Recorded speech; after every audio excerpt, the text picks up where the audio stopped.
Alright, it's Monday Night Talk, a show where not a single wrestling match was advertised beforehand. Instead, we were just promised appearances from talent who are going to pick up a mic and stumble through AI-generated scripts. Triple knows he's failed SNL writers, and his main man, ChatGPT, have put together for them. This review is a bit late. I have 2 jobs. I have a home to maintain. You see, we can't all just sit around, reviewing stuff on time, buying fake subscribers to get to an artificial 10 to 20,000.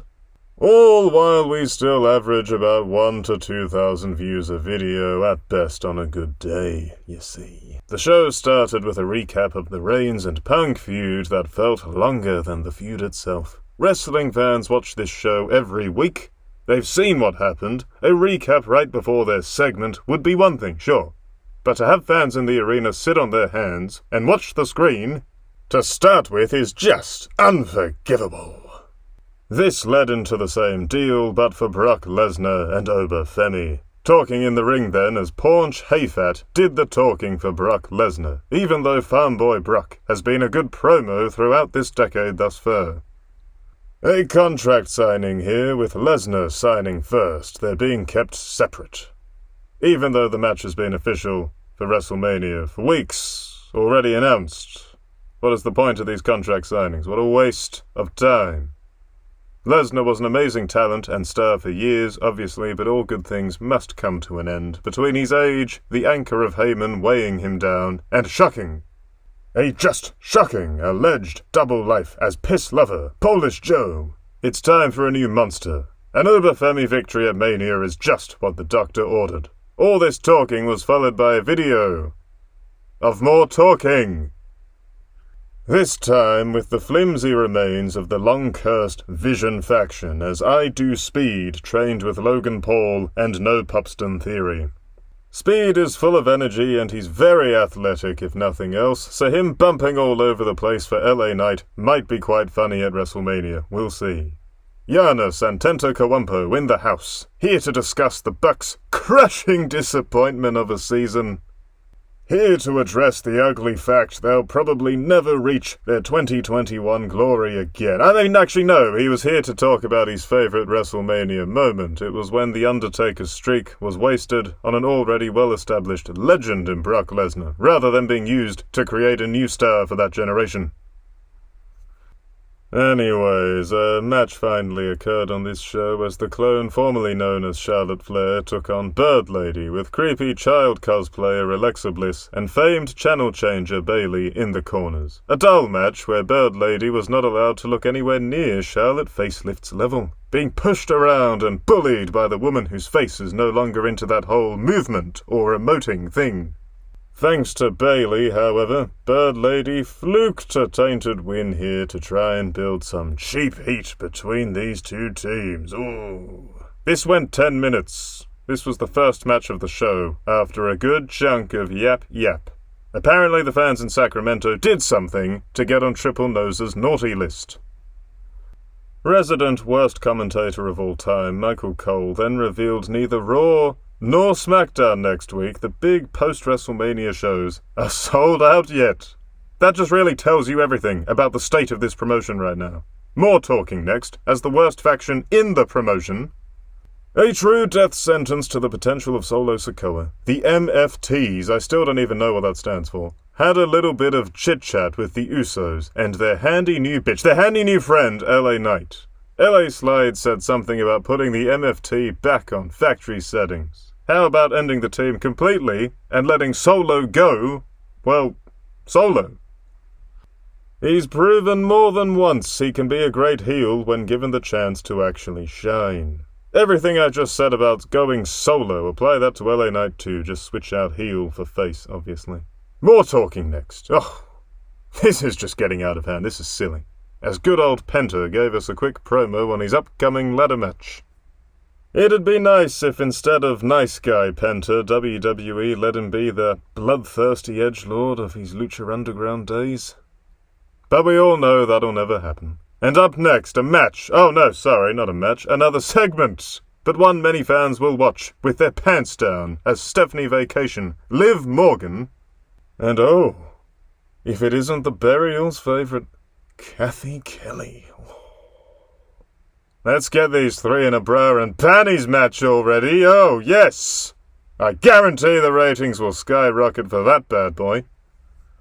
Morgan has a big-time welt on her forehead from the idiotic pull-apart last week where Vacation sent her packing headfirst into famed middle school wrestler Roxanne Perez. No word on Perez, but her brain is still developing at her age, obviously. This is very worrying for her cognitive potential as she grows into adulthood in the coming years. Anyways, the talking actually never happened, as the next main thing, instead of actual wrestling matches that we get on this show, happened. A brawl. Morgan jumped Vacation and knocked her into... No! Oh, damn it, no! She knocked her into Cathy Kelly, oh, damn it! Oh, I can't even watch this show, this is awful.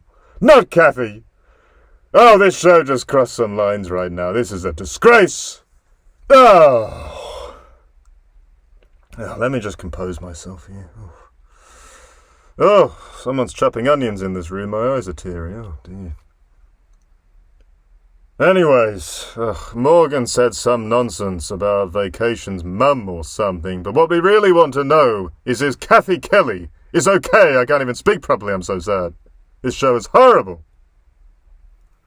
Fortunately, Michael Cole did confirm later on that she'd be okay. So we can all breathe again, it's alright. Get well soon, Cathy, and don't skimp on the tighter clothing either. Iyo Sky was next up for a talking segment, not exactly her strong suit, and I had to bust out the good old subtitles for this one. She mentioned her scissor sister, Wea Whipwee, and I gotta say, Whipwee was over as a big tough girl heel and bruiser. This cuddly friendship act with Sky has stripped even more aura away than Whipwee's decision to stop getting in on her husband's steroid stack. Asuka and Kairi Sane stepped in, and I was totally lost on this one. You think I'd be used to randos who can't speak English, given I live in the UK, but no, I couldn't piece this together beyond Asuka noting how far Sky has fallen, which is true. Last year, she won probably the greatest women's match in WWE history at Mania 41, and was then kept out of the ring for months, lost her belt via Money in the Bank cash-in, and became Whipwee's side piece. Way to completely torpedo a babyface act fans actually liked and supported, right there. So, where a Charlotte Flair match got 10 minutes, LA Knight and the Usos got a measly 6 minutes, cut to ribbons by an ad break, for their match with the MFTs here. Absolutely nothing bout, only thing of note was a Tama Jobber appearance, which distracted Butch King Tangaloa enough for LA Slide to get the win over him. Another talking segment this time, but instead of a well-regarded NBA star like Giannis, it was Triple Nose's new boyfriend, his pet project that you just cannot escape. Jelly Roll. This criminal scum revealed he really likes the WrestleMania 18 bout between The Rock and Hulk Hogan, which, to be fair, is a great classic match. Gunther up next for talking segment number 600. Before he could get into it, though, Zest Fruity Rollins interrupted with a very important announcement. Here's what he had to say, and I quote, I am gay. I like men. Gunther got pretty angry here to try and sell this thrown-together angle. A Gunther demolition of Rollins might be funny at WrestleMania, in fairness, and the ring general had a lot more fire on the mic here than the man's bottom did. Decent brawl led to Gunther fleeing into the audience. More talking next as Dominepo mid-stereo, the epitome of average, a prime example of hiding mediocrity behind effective smoke and mirrors booking, whinged about Finn Balor and his father. You know, two wrestlers who are actually good and succeeded on merit rather than daddy's favors, and yes, I'm aware good old Rey Mysterio is from a wrestling family. That there was a Rey Mysterio Sr., but his talent has been undeniable over a 30-plus year career now. Iyo Sky up next to remind us all of when she was over as a solo act. Unfortunately, it appears someone behind the scenes was not happy with Sky getting over so much last year for a while, so Sky lost to Jobby Sane here in under 10 minutes. Sky has not won a singles match this year on TV. Obviously this was a dirty loss as Asuka ran interference throughout, telling a logical story of how Sky's old pals have turned on her, but also truncating the pace and action these two could have put together bell to bell in the process. Oba Femi out next, for more talking! The big man is very over right now, the crowd are fully behind him, and he's one new act that's really struck a chord with audiences thus far on the main roster. First we had famed penny pincher and all-round scumbag Heyman waste time with the same whiny New Yorker promo he's done for over 20 years now. Obviously fans just wanted Femi to squash this fat piece of wasted airtime, but instead Femi was handed a needlessly rambly script. Fortunately, he has the charisma and presence to power through the trash writing. This company keeps inflicting on its talent. Femi's ominous warning of this potentially being the end of Lesnar fired up the crowd, who are clearly desperate to see new stars like Oba Femi make it to the top. This is a guy who could get a convincing push in any era, and a clean win over Lesnar this weekend is just what the doctor ordered. Liv Morgan's music video aired next, and you know what? One of the greatest moments of my life happened here. As a friend of mine who's long been in a coma finally woke up just to turn this song off. Good grief, this was awful. Stay in your lane and stick to your day job. I feel like me before this song and me after it are two separate entities, and I want the old one back. Javon Evans doing what he does best next, flying around the ring, far away from any microphones. Let's keep it that way. Despite Evans clearly being the next big thing in the high-flyer department in the WWE, resident Lucha Libre mute Dragon Lee is getting to be the AJ Styles tribute act. After their thrown-together team last year, one can't help but feel Evans would have been a better fit for a mentor and protege dynamic with Styles, but oh well.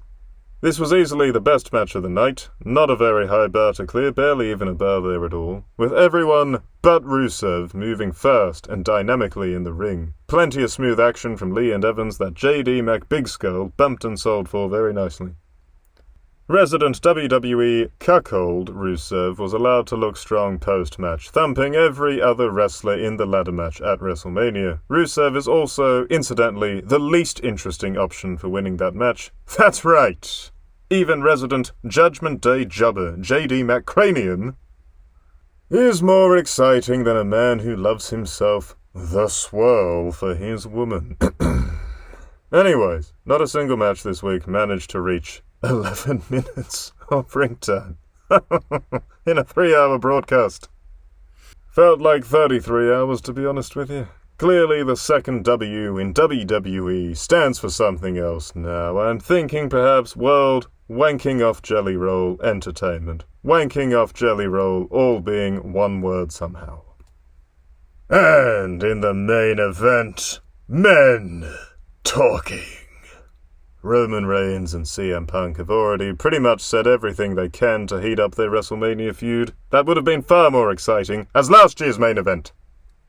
Much better than that triple threat match with Seth Rollins over access to Paul Heyman's obese, cellulite-covered, probably poorly wiped rear end.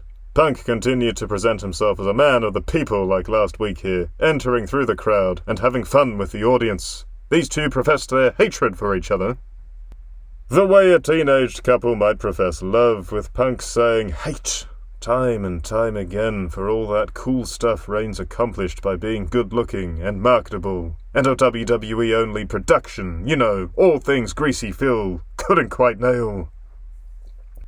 This Punk promo really dragged on, where last week he had the crowd in the palm of his hand, this week the material was all over the place, from apologizing like a bitch for dissing Reigns' old man, to droning on about his life as Oliver Twist, Chicago edition, growing up. It was then Reigns' turn to profess his incredibly strong feelings for the Punkster, revealing the reason he hates corporate man Phil is his crowd connection, and while it is true that Punk has cultivated a ride-or-die army of supporters in his career, we all know the true reason Reigns dislikes the worst UFC fighter of all time. Objective fact, no hyperbole. And it's because of a certain podcast with a certain old friend of Punk's, a certain comedy jobber, a certain improv enthusiast, oh yes, Dolt Cuck Banner, a man who rode Punk's coattails and later the Elite's all while never really being over, or interesting, or good, anywhere he went. Sheesh, any wonder Punk got so tired of him. And that's before we even get into that whole lawsuit kerfuffle. Reigns then basically broke kayfabe to critique Punk's world title run as a nostalgia bomb that is ready to detonate, disappointing, running low on steam. To be honest, there actually was plenty of fan interest in a Punk title run last year. And the whole grizzled old veteran trying to do things the right way character suits him well. Much better use of time than wrestling jobbers on a weekly basis like he did in AEW. My analysis of this segment is quite boring, isn't it? Dragging, aimless, points you've heard before. Well then, now you know how I felt watching it! Ah! Where, oh where, was the action on this show? Hype segments are important, especially before a big event this coming weekend, but bloody hell, I've seen more action in an especially slow episode of Virgin River than this garbage! Clearly the heads of T-Gay Blow were too busy hunting random paws for sport on a certain island to bother actually learning what wrestling fans might want on a wrestling show.